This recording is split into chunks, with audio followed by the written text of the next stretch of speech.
Oi, Rafa, tudo bem? Vamos assistir aqui a filmagem que a gente fez uns 10 dias atrás aí dos quatro estilos, tá? Durante o vídeo eu vou fazer alguns comentários, passar algumas sugestões do que eu acho que podem te fazer evoluir nos quatro estilos e te fazer nadar cada vez mais rápido, tá bom? E a ideia é ir testando cada um desses detalhes, né? Uma coisa de cada vez e vendo o que funciona para você, o que te ajuda a nadar cada vez melhor, tá bom? Então primeiro eu vou passar o vídeo sem falar nada, para você olhar com calma e ver você com seus olhos os detalhes mais importantes, tá bom?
Legal, Rafa. Vamos agora passar por cada um dos quatro estilos, vou ir parando e falando alguns detalhes, tá bom? A gente vai começar pelo borbo aqui, que na verdade é o estilo que você sempre curtiu mais, né?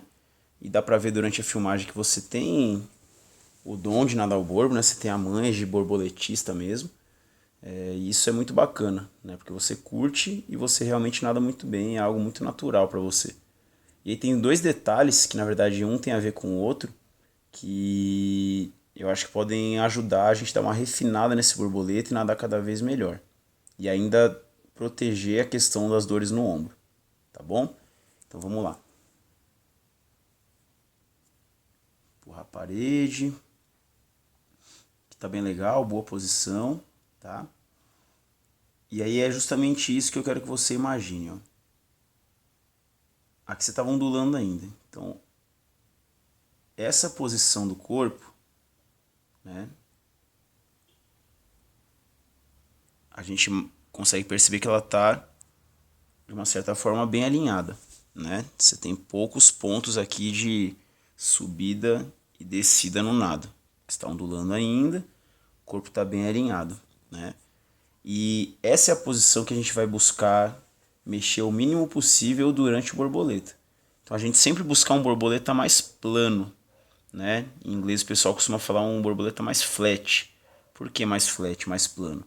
Porque a gente vai tentar ter poucas subidas e descidas, né? O borboleta é um nado ondulado, então ele acaba tendo um pouquinho de subida e descida, mas a gente tem que sempre evitar movimentos ondulatórios muito excessivos no borbo, tá? E aí tem dois detalhes do seu nado que acabam puxando para um nado um pouquinho de sobe e desce. Quais são esses detalhes? Primeiro, é na pernada, que é essa flexão de joelho um pouquinho exagerada, tá? Então, quando a gente dobra muito o joelho, chega nesses quase 90 graus, a tendência é da gente puxar o quadril um pouquinho para o fundo e sair dessa posição de borboleta mais plano, tá? Então, qual que é a ideia aqui? É conseguir executar essa pernada aqui com força, mas sem dobrar tanto o joelho, tá? Isso aí é um borboleta moderno, é como as meninas mais velhas, de alto nível mundial, estão nadando hoje em dia, né? O grande segredo, o grande desafio é conseguir executar essa pernada sem dobrar tanto os joelhos, mas também sem perder força. Então não adianta a gente mudar aqui e fazer uma pernada bem mais estendida e mais reta, só que perder propulsão na pernada. Então isso tem que ser praticado. E tem vários momentos nos treinos que a gente pode praticar isso. Perna de borboleta, com ou sem prancha, educativo de borboleta, com ou sem pé de pato, perna de borboleta, barriga para cima, barriga para baixo, lateral, ondulação submersa. Tem vários pontos onde dá para trabalhar um movimento sem tanta flexão de joelho. Tá? Esse é o primeiro detalhe. E o segundo é esse aqui, ó. É essa excessiva descida aqui do tronco, né, para baixo, e essa posição muito alta aqui das mãos. Então, esse contraste entre mãos muito altas e tronco muito baixo, hoje em dia existem estudos que mostram que isso acaba sendo um pouquinho lesivo para o ombro, né? E para a questão do desempenho, também faz a gente entrar num movimento ondulatório muito grande.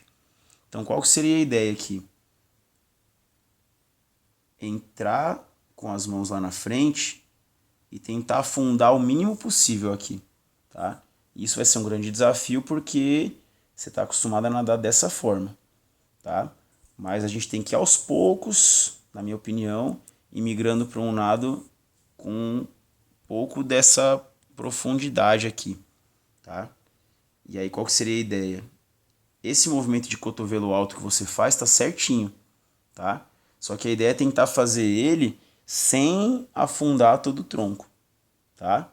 E aí tem que ir praticando. Existem alguns exercícios que a gente pode passar também para trabalhar isso. E eu vou te falar depois no clube. Alguns educativos que trabalham bem isso daí, tá? Ó, essa afundada exagerada. Se a gente conseguir deixar o borboleta um pouquinho mais plano, eu acredito bastante que isso vai aumentar o seu desempenho e ainda te proteger de algumas dores indesejadas. Beleza, Rafa? Então, lembrando aí, um detalhe, flexionar menos os joelhos na hora de fazer a pernada, mas não perder força com isso. Segundo, afundar menos o tronco na hora que a gente entra lá com as mãos para começar a puxada, tá? Para prevenção de lesão e também para ganho de desempenho e velocidade, tá? Sempre buscar a borboleta o mais plano possível. Poucas oscilações, tá? Vamos aqui pro costas. Peça importante aí, se você realmente pretende nadar medley, né, num bom nível. 2 pontos aqui no costas. Primeiro, e o legal é que acaba tendo bastante a ver com o que eu falei ali no borbo sobre a pernada. Ó, em alguns momentos, exagerando na flexão de joelho, e isso te faz ficar um pouquinho sentada na água. Isso tem a tendência de afundar um pouquinho o nosso quadril. E a gente sabe que quadril fundo na natação é bastante prejudicial. Então tentar trabalhar essa pernada um pouquinho mais retinha também, com bom ritmo, sempre aqui próxima da superfície, que isso tende a subir o quadril também, tá? Bem importante essa questão da posição do corpo. Vou até colocar como prioridade aqui no costas. E a abraçada, ó, vou falar depois sobre esse começo. Mas aqui você está tendo um direcionamento da palma da mão para trás, que é o que a gente quer. Então, palma da mão para trás até a finalização. Então, a sua ideia do movimento está correta. Mas essa posição aqui da mão, com o punho muito flexionado, os dedos muito afastados e sem muita firmeza, acabam... Ó, aqui também, a mão não está firme. Está quase aquela mãozinha de concha, né? E mão firme faz muita diferença para qualquer estilo, no costas principalmente, tá? Então a ideia aqui é você entrou, opa, vi uma setinha a mais, entrou com a palma da mão, entrou com a mão lá atrás, ó, aqui deixar os dedos mais próximos, a palma da mão bem firme e o tempo todo tá com a mão bem aberta, empurrando água aqui para trás. Quando eu digo mão bem aberta, não são os dedos afastados. É a palma da mão sempre mostrando que está empurrando água para trás, tá? Então são 2 pontos aí do costas para aumentar também a velocidade do nado.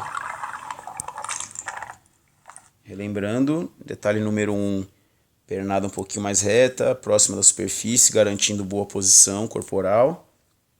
2, palma da mão sempre firme, nunca mão de concha, nem punho dobrado, nem nada do tipo. É sempre palma da mão firme, empurrando água para trás, tá? Vamos aqui pro peito, que também é um estilo importante dentro do medley.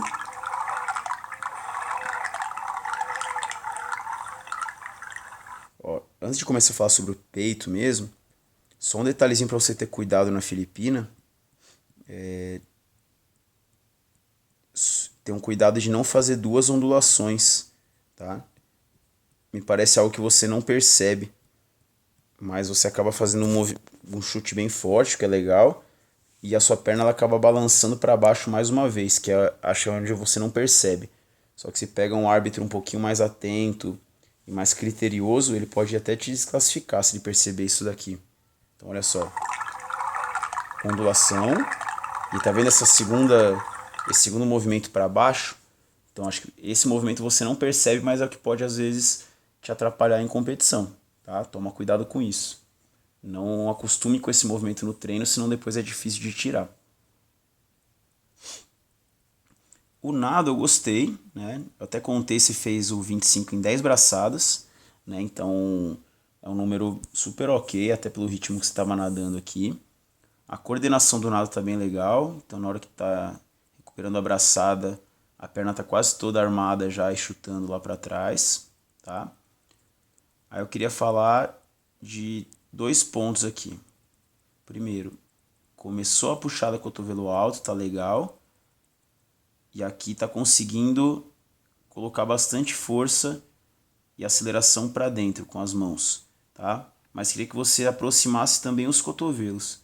Então não deixasse o cotovelo vir muito para trás aqui, tá? Dessa fase aqui para frente, aproximar bem as mãos e os cotovelos e aí sim recuperar aqui para frente. E aí tomar cuidado para não recuperar para o fundo, tá? Então tentar sempre direcionar o nado lá para frente, tá? E o outro ponto, Rafa, é em relação à pernada. Você está conseguindo trazer os pés bem em direção ao quadril, isso é legal. E aí tem que só tomar cuidado para não trazer muito a coxa e os joelhos para frente, tá? Tentar mais ou menos nessa posição aqui, já está terminando de trazer o pé em direção ao quadril para executar o chute para trás na sequência, que assim a resistência da água acaba sendo um pouquinho menor, tá? Mas no geral eu gostei do peito, inclusive a gente fez uma série de medley recentes e eu achei o seu nado de peito andando legal, isso é importante. Então prioridade número 1, acelerar as mãos e os cotovelos para dentro naquela fase final da braçada. E segundo ponto de atenção, não trazer muito coxa e joelho para frente na hora de armar a pernada, né? Trazer mais o pé em direção ao quadril, tá bom?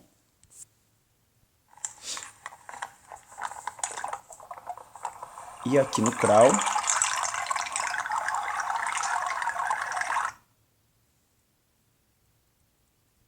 da mesma forma que eu falei no borboleta, como questão até de prevenção de lesão, a gente sabe que isso é importante. Ó, vou pegar essa braçada aqui de exemplo. Entrou com a mão lá na frente, né? Ela já afundou um pouquinho a mão. Depois que a mão afundou um pouquinho, o que a gente quer sempre buscar? Aqui estaria o braço, aqui o antebraço, né? Então aqui seria o cotovelo e aqui a mão. Então depois que a mão afundou um pouquinho, você encaixar essa posição de cotovelo alto, né? Mais alto do que a mão. E aí a partir dessa posição, a articulação do ombro vai começar a empurrar a água para trás, tá? E não forçar demais o tempo todo só o movimento do cotovelo. Porque se a gente faz só o movimento do cotovelo alto, né, faz toda a flexão de cotovelo e depois empurrar a água para trás, isso acaba sendo também perigoso para o ombro, tá? A ideia, e eu vou te mostrar isso depois pessoalmente no clube, que acho que é até mais fácil de entender, eu posso até mostrar no seu braço mesmo, fora d'água, entrou a mão, afundou um pouquinho, posiciona a palma da mão mais baixa, né, a mão mais baixa do que o cotovelo, e depois que encaixou essa posição, é a articulação do ombro, né, ali a região da escápula que já vem empurrando água para trás, tá? E o segundo ponto é em relação à respiração e posição do corpo. Então, ó, sempre que você for respirar, que você está bloqueando ainda, bloqueou bastante, hein? Vamos ver. Ó, aqui tem respiração. E tenta reparar como o seu tronco e o seu quadril estão virando bastante, né? Então, o ideal é você tentar manter na respiração, durante a respiração, uma posição parecida com essa. Quadril firme, sem virar muito, e tronco também, tá? Então, para isso, a respiração tem que ser bem técnica, bem baixinha, né? Para não alterar muito a posição de equilíbrio do corpo, tá? É natural que nosso corpo vire um pouquinho, até porque uma parte dele está girando, que é a cabeça, né, o pescoço, porém tem que virar o mínimo possível, tá?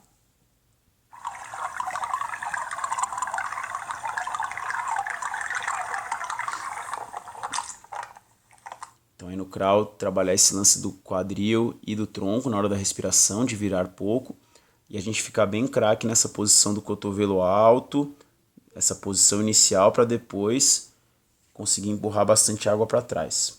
Tá bom, Rafa? Filmagem muito boa, né? Os treinos estão bons e estão melhorando cada vez mais de qualidade a cada semana. Então, procura prestar bastante atenção nesses detalhes técnicos, que são fundamentais, e ir praticando com calma, uma coisa de cada vez. E além da parte técnica, se preocupar bastante também com a questão do esforço físico, que acaba sendo também primordial para ter uma melhora. Beleza, Rafa? Um beijo e bons treinos.